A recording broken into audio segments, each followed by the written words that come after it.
Sir हमारे बीच में आए, मैं चाहता हूँ सर अपना स्थान ग्रहण करें और हमारे बड़े भाई अशोक जी आए। अशोक भाई बैठिए आप भी, मुकेश भाई आइए आप भी, नवीन भाई आप भी आइए। देखिए साथियों, हमने आपसे वादा करा था कि सर हमारे बीच में जरूर आएंगे। अशोक भाई ने भी किया था, हमने भी कहा था, आज हमने अपना वादा पूरा कर दिया है। बाकी सब हम सर के परिवार का हिस्सा हैं। वो कहते आए हैं, जब भी हम गए हैं हमारा सीना चौड़ा हो जाता है। जब ऑफिस में जाते हैं वो कहते हैं यार हमारा मेरा परिवार।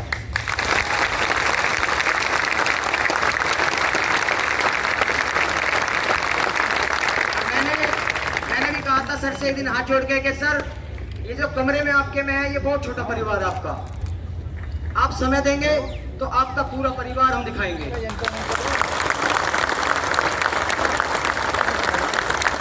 इतना ही कहते हुए मैं अपनी वाणी को विराम देता हूं और मैं चाहता हूं हमारे बड़े भाई अशोक भाई आए और दो शब्द कहें।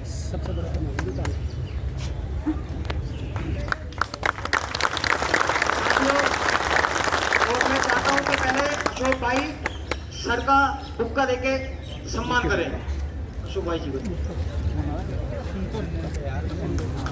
जोरदार तालियां, सब जोरदार तालियां।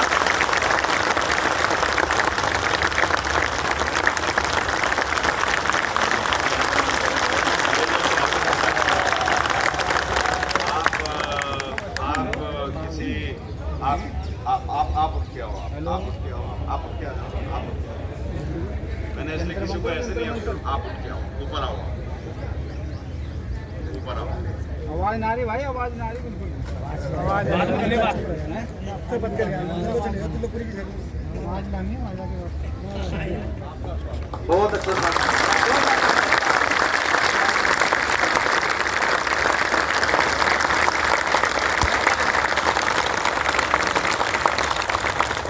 परेशान मत हो सर, इसीलिए आपके लिए आए।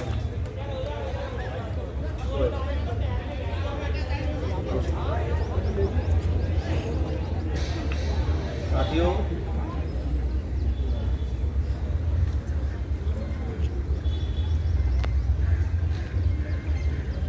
मैं चाहूंगा कि हमारे आरमार परिवार की ओर से अशोक जी, सतीश उपाध्याय जी का हर तरह का स्वागत करें।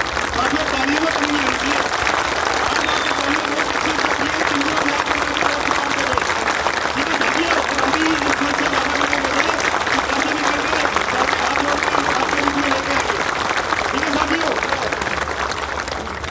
मैं नवीन भाई से निवेदन करूंगा वो भी सर का स्वागत करें और मुकेश भाई जी,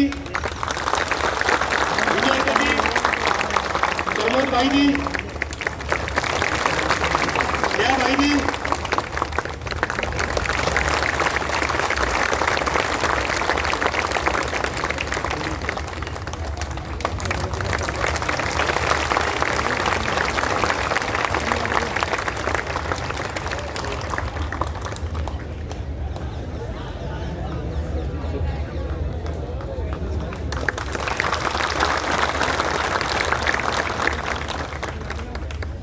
साथियों, जैसे कि मैं बता चुका हूँ, हम डेली बोलते हैं, आज केवल हमें सुनना है।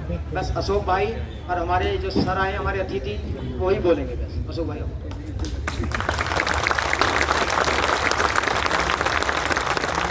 साथियों, कुछ दिन पहले एक हमारे बीच में समस्या आई थी कि हमारे 241 भाइयों की वैनों की ट्रांसफर कर दी गई थी सीटीओ पीटीओ में।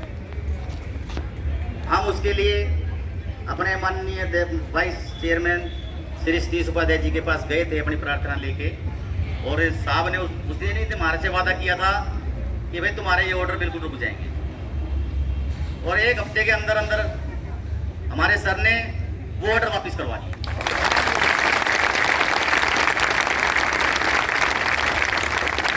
अब आप इस चीज से अंदाजा लगा सकते हो कि भाई जो काम नहीं हो सकता था वो हमारे सर ने करवा के दिखा दिया, उसमें ज्यादा टाइम नहीं लगा।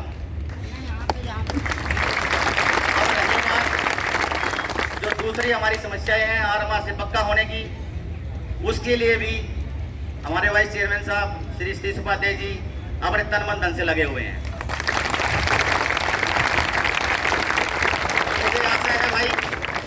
बहुत ही जल्दी आप लोगों को उसका भी रिजल्ट मिल जाएगा।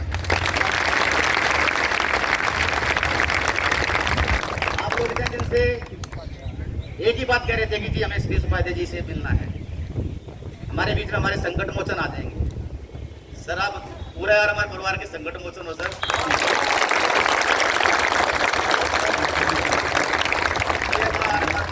आपको बिल्कुल अपने पलकों में बिठा के रखना चाहता सर हमेशा के लिए।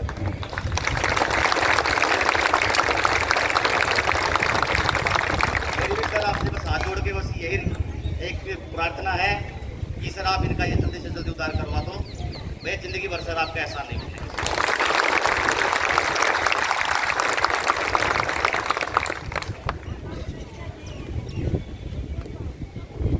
आज के इस धरने में हमारे सभी परिवार के सदस्य यहाँ पे हैं और मैं एनडीएमसी का उपाध्यक्ष बाद में हूँ, पहले आपके परिवार का सदस्य हूँ।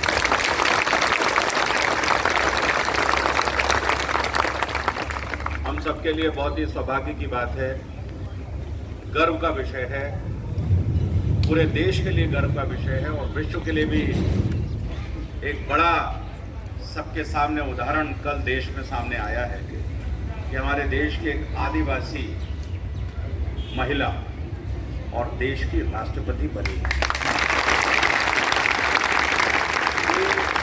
ये भारत में ही संभव है, ये इस देश में ही संभव है जो एक छोटे से गांव से चल करके श्रीमती द्रौपदी मुर्मू जो कल देश की राष्ट्रपति बनी।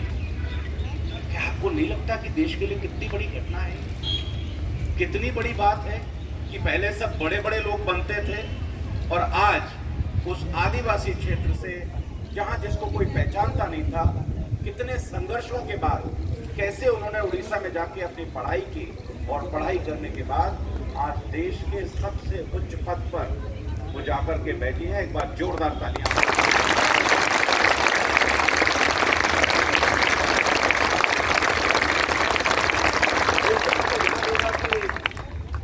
इस देश के अंदर, देश को आजाद हुए आज 70 साल से ऊपर हो गए और पद्मश्री पद्म विभूषण मोदी जी की सरकार से पहले किन किन लोगों को मिलता था मुझे बताने की जरूरत नहीं है। और आज वो पद्म विभूषण पद्मश्री ऐसे ऐसे लोगों को जो बिल्कुल आपके बीच में से, हमारे बीच में से काम करने वाले लोग हैं, जिनको दुनिया में कोई नहीं जानता, उनको आज राष्ट्रपति भवन में पद्मश्री पद्म विभूषण।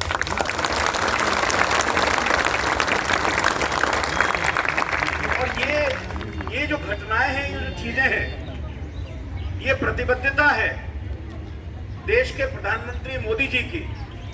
जब वो पहली बार प्रधानमंत्री बने थे और आपको ध्यान होगा, वो दृश्य सबने देखा होगा कि जब वो पार्लियामेंट की चौखट पे गए थे, उन्होंने इस चौखट को घुस करके लेट करके प्रणाम किया। तो ये भी याद होगा कि उन्हीं प्रधानमंत्री मोदी जी ने, जो स्वच्छता सैनिक हैं, महिलाएं हैं, पुरुष हैं, देश के दृश्य देखिए आप। एक तरफ तो दूसरे लोग नेताओं के पैर छूते थे, लेकिन देश के प्रधानमंत्री मोदी जी ने स्वच्छ सैनिकों के पैरों को छुआ। ये कोई एक ही बार है क्या? या ऐसे ही दिखाने के लिए हो रहा है क्या? नहीं। देश के प्रधानमंत्री मोदी जी जब बने थे तो उन्होंने कहा था कि ये मेरी सरकार वंचितों को समर्पित सरकार है, जिसका कोई नहीं है उनके लिए समर्पित सरकार है। आज पूरे देश में कोरोना काल में आप सबको भी मेरे ख्याल से टीका लगा होगा, सबको मुफ्त लगा होगा। और इस टीके के बारे में किस तरह से देश में भ्रांतियां फैलाई गई कि ये तो बीजेपी का टीका है, ये नकली टीका है, इसको मत लगवाओ। मैं आपको बताता हूं, हमको एक बार जोरदार तालियां मोदी जी के लिए बजानी चाहिए।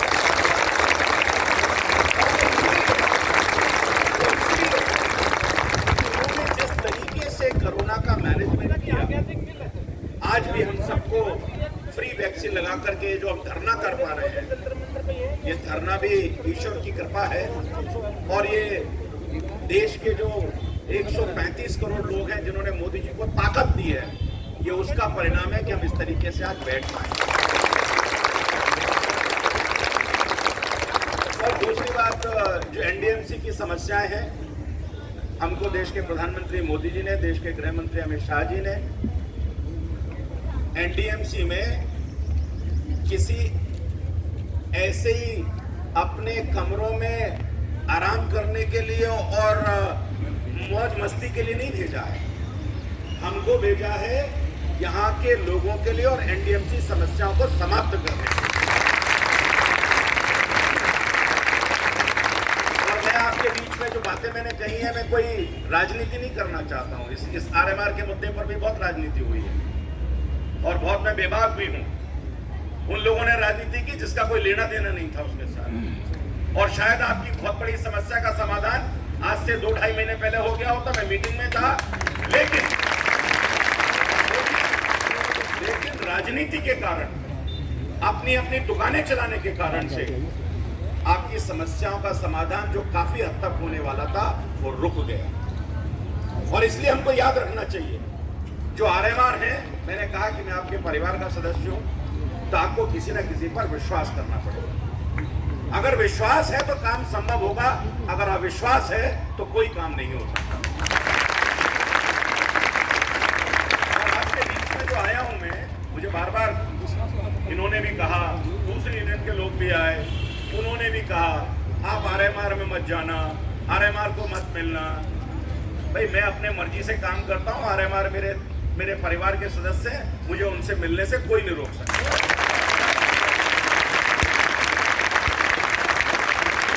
उसके लिए मेरे पास अभी जो ऑर्डर आपका आया था 241 का, ये अशोक थे, हमारी विश्व हिंदू परिषद थी, या अपने दूसरी जो हमारी ऑर्गेनाइजेशन है ना, उनके लोग भी हमारे पास आए थे, पीएमएस के लोग भी हमारे पास आए थे, ये भी हमारे पास आए थे। और मुझे इनका नाम नहीं है, ये भी उस दिन आई थी। और कुछ महिलाएं थी, वो भी मेरे सामने आई थी और वो रो रही थी। तो मैंने उनको उसी दिन उसी समय कहा था कि आपका ये ऑर्डर पूरी तरह से दोबारा से निरस्त होगा, और ये ऑर्डर आपका उस 1 हफ्ते के अंदर निरस्त हो गया, वो आपके ऊपर लागू नहीं होगा। जो हम कहते हैं उसको हम करने का प्रयास कर रहे हैं। पीछे क्या हुआ कितने सालों से, उसके बारे में मैं जानकारी मुझे नहीं है, मैं उसकी बात करना भी नहीं चाहता हूँ, क्योंकि जो मेरे समय में हो रहा है, मैं अपनी ईमानदारी से आपके लिए काम कर रहा हूँ, उसके बारे में मैं आपको कहना चाहता हूँ। 4,500 आरएमआर की जो समस्या है, उसके बारे में मुझसे आप पूछोगे तो साहब मुझे आप डेट बता के जाइए कि कब तक होगा, तो ये डेट आपको मैं नहीं बता सकता। आप मुझसे कहो कि मैं झूठ बोलूँ, झूठे नेताओं की तरह से बात करूँ, ये काम मैं बिल्कुल नहीं करूँगा। लेकिन एक बात ईमानदारी से कहना चाहता हूं कि आपके आरएमआर के मुद्दे को ईमानदारी से हम समाप्त करना चाहते हैं, और उसके लिए ईमानदारी से हम काम कर रहे हैं।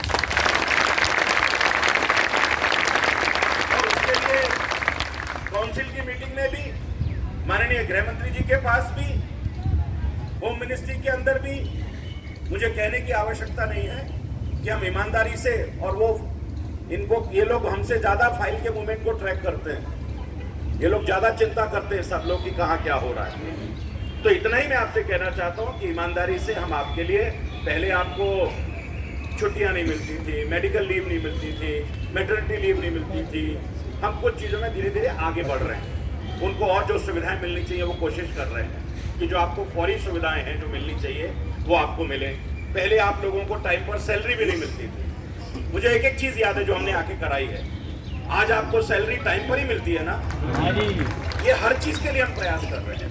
और जो आखिरी चीज है जिसके लिए आप सब लोग संघर्ष कर रहे हो, जिसके लिए आप सब लोग जो कहना चाहते हो, आप ये मान के चलिए कि वो पूरी की पूरी चीज हमारे को पता है और उस पर हम ईमानदारी से काम कर रहे हैं और काम करके रहेंगे।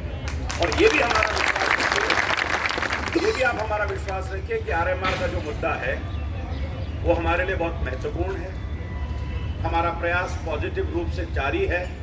उसके लिए जो जो काम हमको करना चाहिए उसके लिए हम काम कर रहे हैं। उसके लिए जो चिट्ठी लिखनी है चिट्ठी लिखने का भी काम कर रहे हैं। उसके लिए जिन लोगों से मिलना है हमको उनसे मिलने का भी काम कर रहे हैं। और लगातार और मैं आपको एक बात कहना चाहता हूँ, झूठ बोलता नहीं, बहुत ईमानदारी से बात करता हूँ। मैं कोई डर बात की मेरे को आदत नहीं नेतागिरी करने की। जिस दिन मैंने एनडीएमसी का चार्ज लिया था और होम मिनिस्ट्री में मिलने के लिए गया था, ये केवल विश्वास करने वाले पहला मुद्दा अगर मैंने डिस्कस किया तो वह आरएमआर का डिस्कस किया।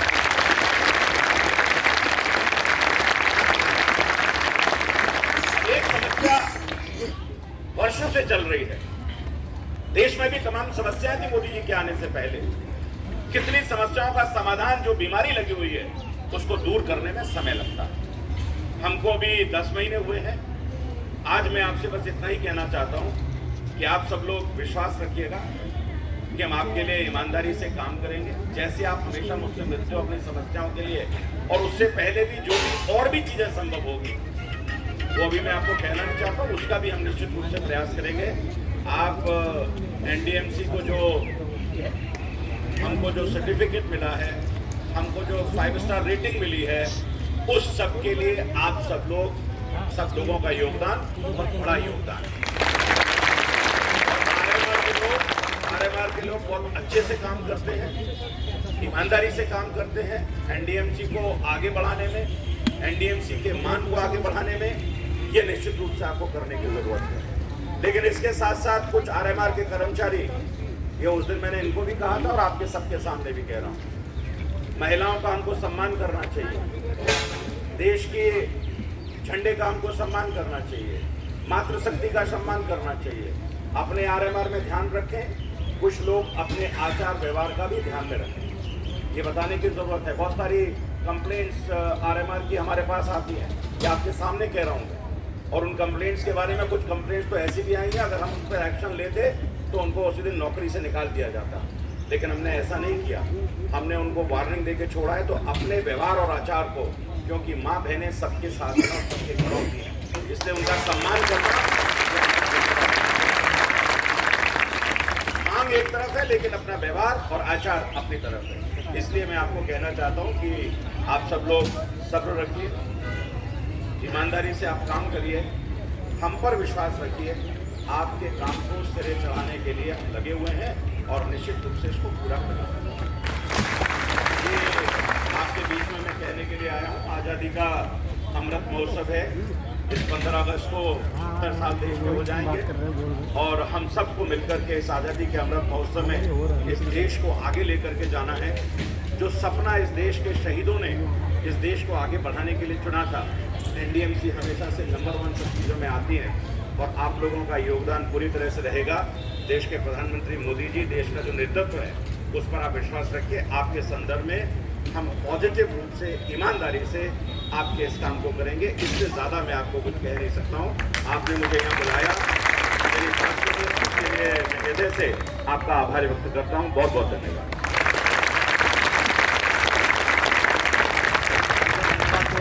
करना चाहिए अपने उपाध्यक्ष जी का, जो अपना एक कीमती समय निकाल के हम छोटे से गरीब परिवार में अपने चरण रखे हैं। ये हमारे संकट मोचन है और हमारी समस्या का समाधान जरूर करेंगे।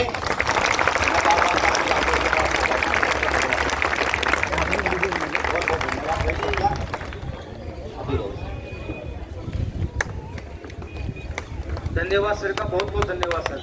सतीश उपाध्याय जी संघर्ष करो, हम तुम्हारे साथ हैं। सतीश उपाध्याय जी संघर्ष करो, हम तुम्हारे साथ हैं। सतीश उपाध्याय जी संघर्ष करो, हम तुम्हारे साथ हैं।